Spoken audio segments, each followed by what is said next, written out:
All right, my first speaker is from this area, Cape Atlantic area. No, I forget that. She's South Jersey. South Jersey area. All right. I know Leann. Leann's a really good member of Narcotics Anonymous. She shares a great message. Can we all welcome Leann?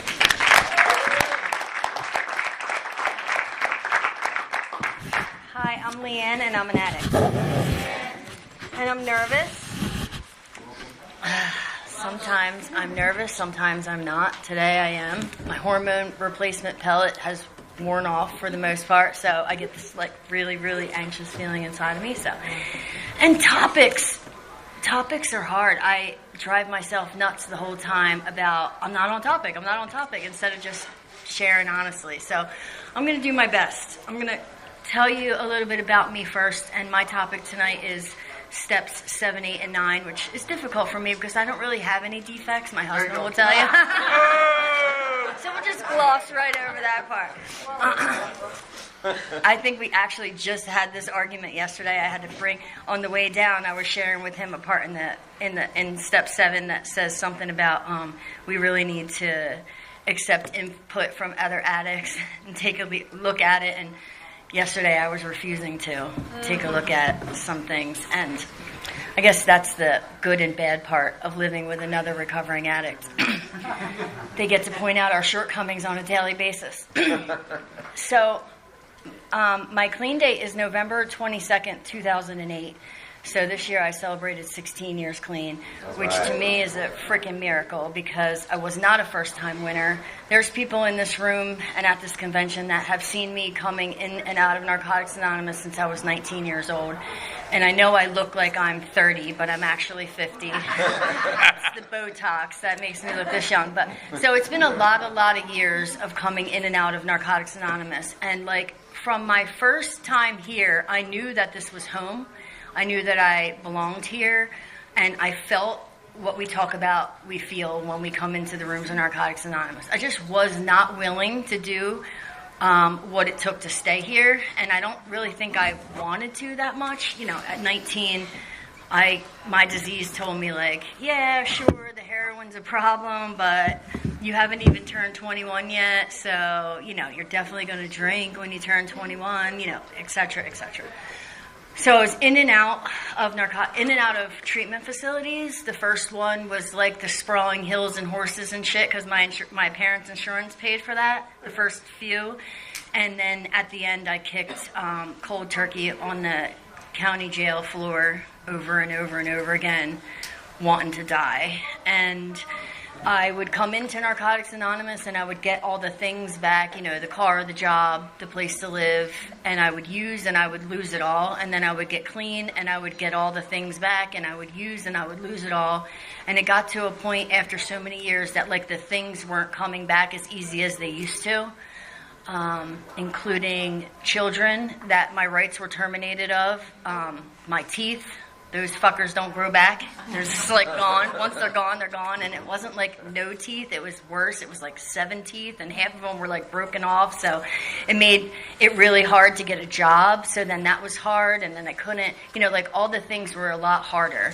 And the hole that I dug for myself kept getting deeper and deeper. And this last time, you know, I have like 13 felony shoplifting charges and no driver's license and two kids that other people were raising and one that I had completely lost parental rights to. She was adopted and just no hope.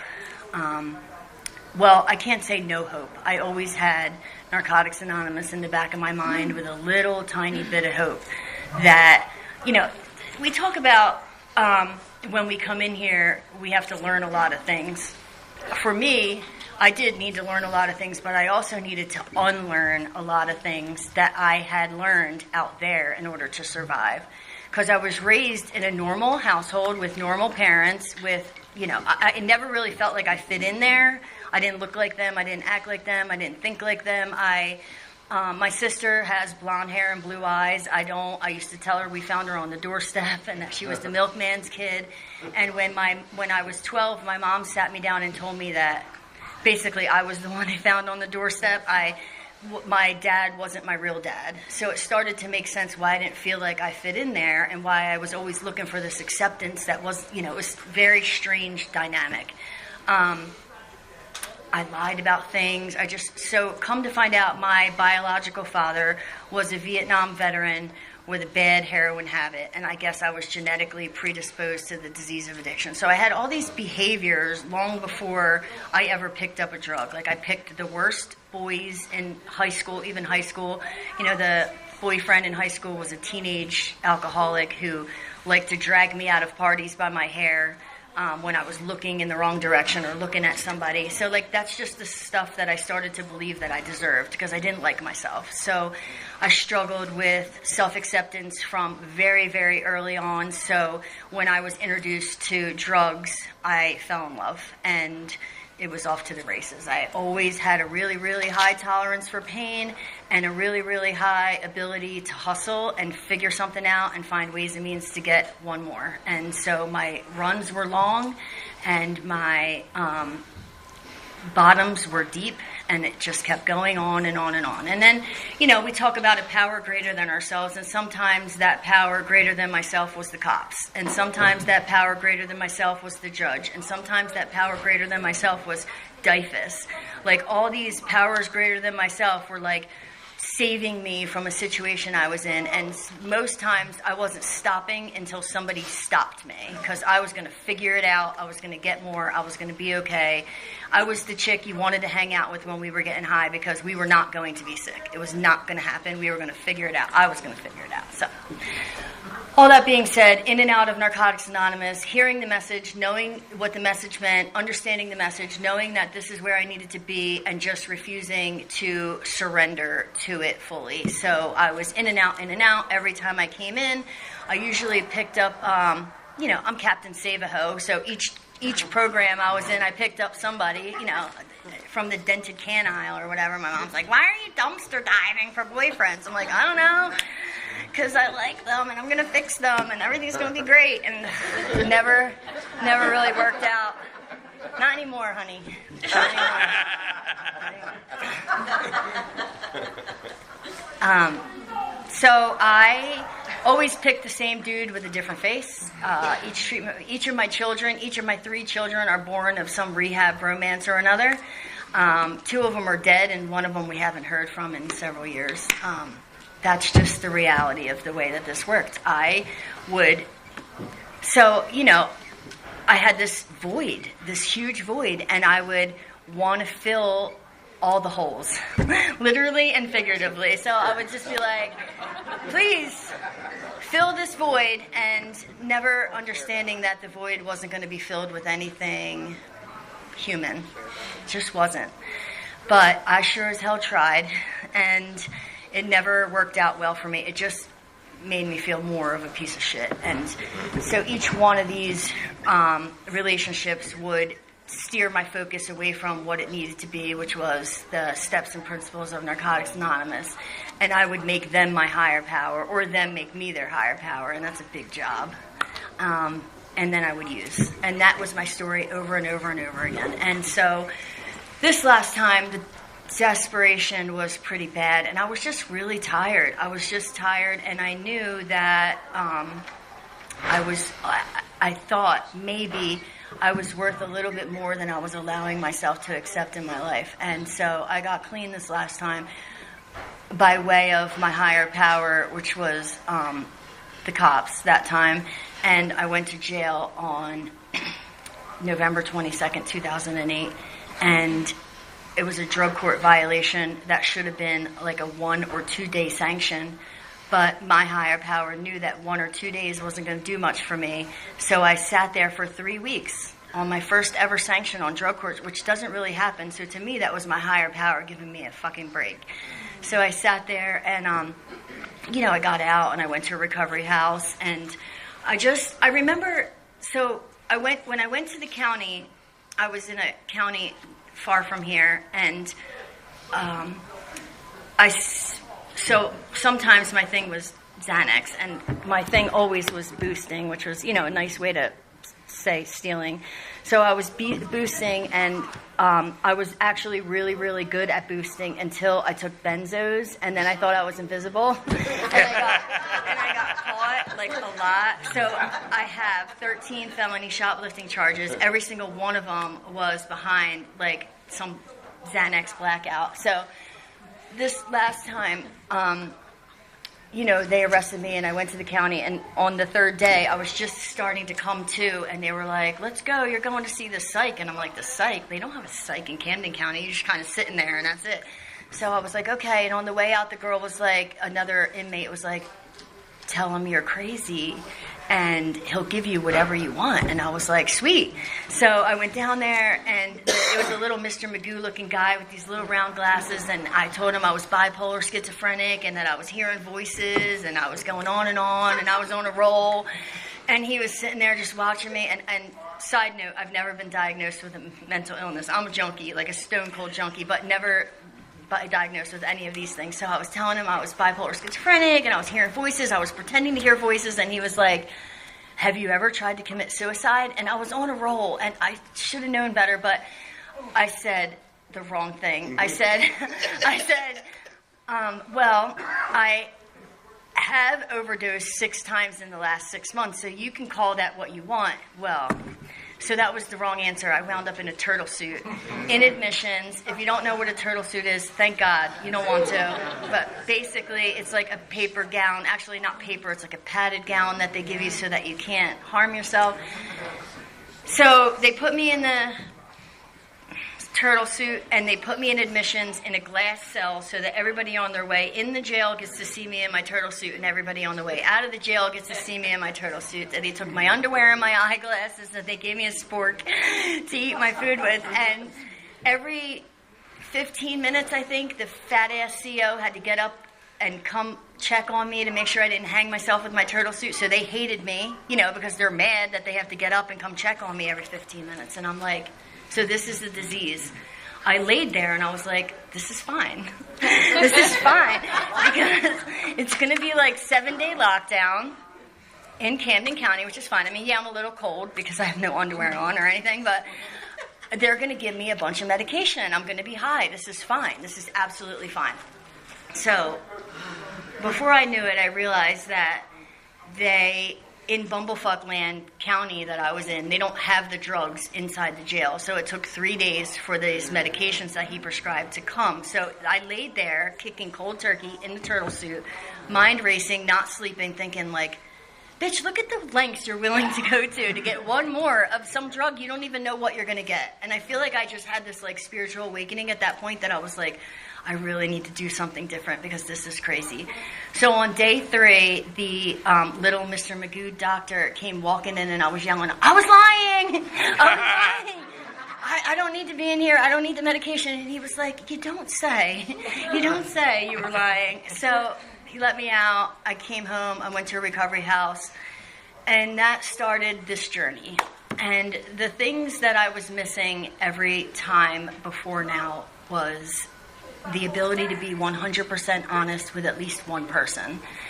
And, I didn't get well overnight. And I had all of these things that I had done to survive for so long that it was a process to let some of those things go. So when I got out, I went to a recovery house. The recovery house was across the street from a boys' recovery house. Not a good idea. Whoever owns recovery houses, this is a fucking terrible idea. But anyway, that was the situation. So I got knocked up by the boy across the street with my son. His name's Devin. So with 1 month clean, I got pregnant with my son, who's now 15 years old. And I say sometimes that he saved my life because he definitely changed the condition of my spirit, and he made me make different decisions because I was clean. The other 2 children I was using until I found out I was pregnant. This one, I was clean. I had, you can't get any more clean than 30 days clean. Like, I'm as clean as I'm going to be.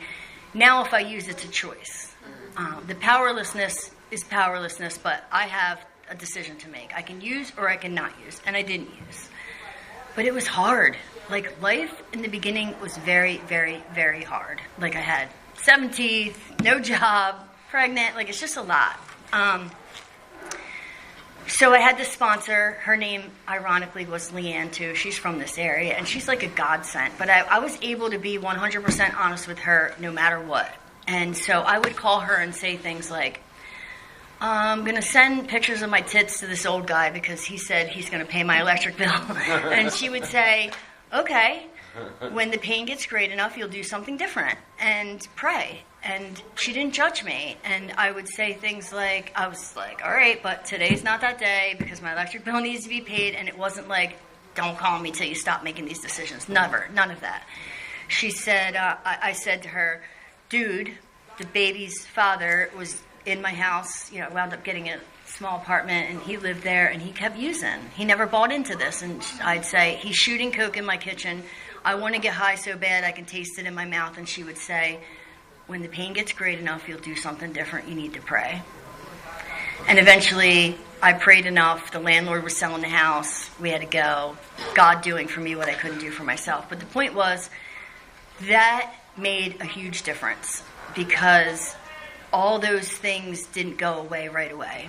The step process is what changed those behaviors. And so 1, 2, 3 was easy. I had done them a million times. Every time I came to Narcotics Anonymous, it was 1, 2, 3, 1, 2, 3, dude, 1, 2, 3, dude, 1, 2, 3, dude, 1, 2, 3, dude, 1, 2, 3, dude. But this time, he died. Eventually, when I left, he went to treatment, and he got clean for 6 months, and he got high one more time, and he died. And that was a decade ago. And it was before everybody died. Like, I used to say my son's father died, and it would be gasps in the room. Now it's like the norm. It happens all the time now. So when he died, there was a lot of pain and guilt and shame associated with that, so I got to work. I finally was motivated, and I wrote a thorough 4th step. And I can't really talk about 6th, 7th, and 8th without touching on how the 4th step changed the trajectory of my life, because it was then that I laid it all out. And I wrote it all down, and I remember, like, at that point, I could no longer deny the patterns of my behavior. It was so obvious that I did the same shit every time, over and over again, expecting different results. And at the end of the 4th step, because I still hated myself, I still hated a lot about me. And at the end of the 4th step, there was a section of assets. And I thought, and my husband loves when I say this, I thought up until that moment that my tits were my best asset. And I finally wrote some other assets. Like, I was a good parent, and I was a good daughter, and I was a good employee. Like, so back then I was waitressing because they hired me with 7 teeth. And I was taking 6 buses a day to get to and from this waitressing job. Like, that was the first 3 years clean. I lived in Gloucester City, and I worked in Bridgeton, and I took 6 buses a day to get to and from this job. And I walked, like, a mile uphill both ways in the snow. No, I'm just kidding. But it was a lot. Life was hard. It was climbing back up, back up, back up. And so I didn't understand that I was like an asset in so many, or that I had these assets until I wrote it all down. And I was like, oh my God, I'm not as bad as I thought I was. So it changed my life. At that point, I realized, like, I deserve a lot more than I've accepted in all these years. And I went over my 5th step with my sponsor, and I moved on to my 6th step. And like I said, that one was real easy because I barely have any defects. But in the 6th step is when I met my husband. And thank God for him, because, the 6th step is rough. Like, that was the time that I thought I needed psych meds. Like, I was like, I'm insane. All of these defects were so blaringly obvious to me. He was nice enough not to point them out then. He does now. Then he was like trying to ease his way in. He wasn't going to point out all my defects the first year, but now he doesn't mind.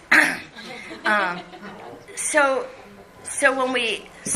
when I go over 6 and then 7 with my sponsees, we talk about 7 being like the pump the brakes step. Like, let's not act out on these defects. Let's pause before we actually act out on them. Let's pray and let God guide us a little bit, because still struggle with defects. I'm kidding when I say I don't have a lot. I have millions of defects. They're so bad, and most of them come down to fear. All of my defects, almost all of my defects, the underlying, what are we doing with time-wise? Oh, you're good. Are you sure? You told me yeah. 35 minutes. That's a long time. So that's why I'm throwing these stories I'm making up. Yeah, you're good. Like how many minutes? Hold on. Help me do the math. 10. Started. 10 minutes? Okay. Perfect. Thanks. Or Matt. 50. I can make up some more stories. No, I'm just kidding. So 7 talks about humility. Humility is the result of getting honest with ourselves. And I've never really had a problem with being honest. It's probably sometimes I'm too honest to a fault. But we talk about being honest with ourselves, like self-looking. Like my husband, I was joking when I started. My husband told me yesterday that I barked at him. And we have a lot of dogs, and I know what barking sounds like. And I didn't do that. I didn't bark at him. I didn't bark at him, but I guess I answered him shortly, and he was like, "Yeah, stop barking at me." And I'm like, "Well, you need to stop being so sensitive." Because, see, here's the thing. All those boys that I met in treatment, probably every one of them was a sociopath or, what's the other word? Psychopath? Narcissist. Every one of them. And when I met my husband, so the story goes, Chris M. was celebrating at my home group in Hamilton, and I think I had 6 years clean or 5 years clean, and he was celebrating at my home group, and Jay came to the meeting, and he raised his hand, and he was sharing how Chris had helped him so much, and he was crying, and I was like, oh my God, he has feelings. That's so cute. I should try to talk to him. So I messaged him, because like this whole like man having feelings thing might actually be cool. So I messaged him, and I was like, are you single? If so, why?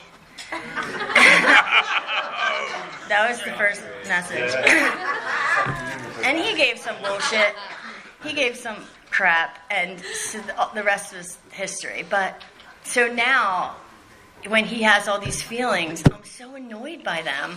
And it was like the thing that actually attracted me to him. So when he wants to tell me about his feelings, my defect immediately is like, oh my God, would you stop with the feelings and all that? So thank God for my husband. Thank God for my husband. And thank God for the Narcotics Anonymous program. And thank God for the STEP process, because I think that, so I did the Step a Year program, which I would not recommend. My STEP process was slow. I think some of it was because I was very busy fixing the outside stuff, because I had to, because I was like homeless and jobless, and like all those things had to be fixed in order to survive. And like I said, I have a really high tolerance for pain, so I was, it would wait until the pain got great enough and then do the work. Wait until the pain got great enough and then do the work. So 7, 8, and 9 came pretty quick. 8, I made the list. And the list, because I, by that time, had 7 or 8 years clean, some of those amends had already been made. And I remember asking my sponsor, like, well, what if they did so-and-so to me? And she would just put it on the list. And I'm like, but what if they deserved what I did to them? Just put it on the list. And the 8th step says a lot about, it doesn't make any difference what they've done to you. We're only writing about the harm that we've caused. And I had caused a ton of harm. Like I said, I had kids that were adopted. I had kids that were raised by my parents. I had a lot of harm. And even the dudes, like the newcomers that I picked up, even if I had 60 days or 90 days clean, I was still causing harm. Like I was picking people purposely that I could fix, manage, and control so that I would feel better about me. And I had all that I learned in 7, 8, and 9. 4, 5, 7, 8, and 9, because that's what I did.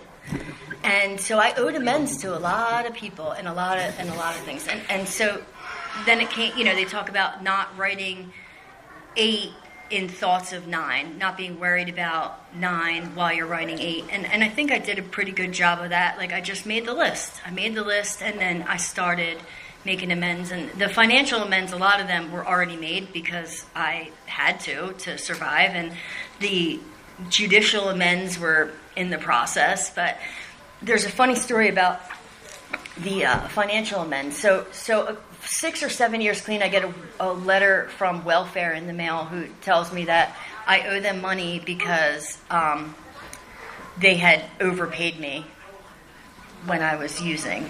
I would get welfare, which is not a lie because I worked off the books and collected welfare for years, for the first 3 years clean because I had to survive. And so they're like, yeah, you owe us like $2,500. I call my sponsor. I'm like, I don't want to pay these people. And she's like, Leann, it's peanuts. $2,500. They put you up in a motel for like 5 years while you were using. Like, you owe them way more than that. Just pay them their money.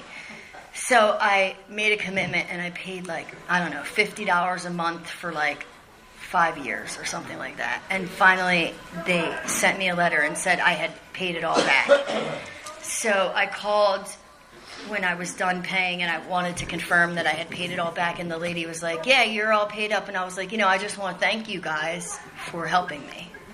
And she was like, girl, are you serious right now? And I was like, yeah. She's like, I've been doing this job for 20 years and nobody's ever thanked us for, helping them and making them pay, making you pay us back. And I was like, yeah, well, I've learned a lot in this process, and I appreciate what welfare did for me for all these years. So that was that. And 2 years later, we had moved to a new house, and the lady who bought my house messaged me on Facebook. She's like, you got mail here. And I was like, okay. So I swung by the house. It was a $1,200 check from welfare because they said I overpaid them. I was like, all right, time to go to Disney. It's God telling me that I need to book a vacation. So sometimes when we do the right thing, good things happen. Like in this process, I've been shown time and time again that sometimes the uncomfortable things, no matter how uncomfortable they are, how much I don't want to do them, when I do them, it works out in my favor in one way or another. So, I don't know. That's all I got. Thanks for letting me share.